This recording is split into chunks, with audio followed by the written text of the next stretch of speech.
Subscribe to channel and press the bell icon for the latest updates. And never miss another update. Hello dear viewer.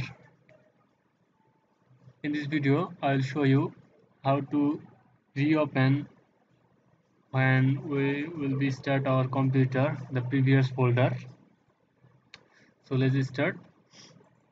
Go to your computer. Now choose a folder and audio song, and I am always like to open when I am studying my computer this folder.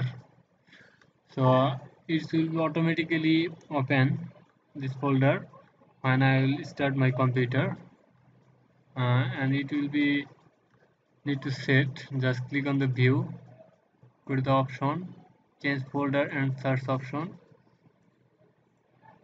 click on the view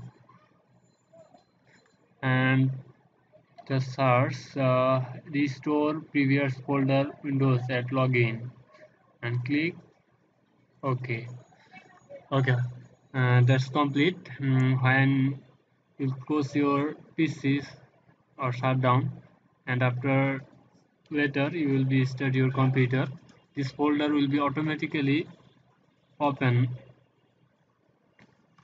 Thanks for watching my video.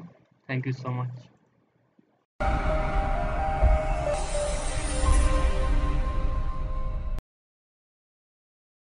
Subscribe to channel and press the bell icon for the latest updates. And never miss another update.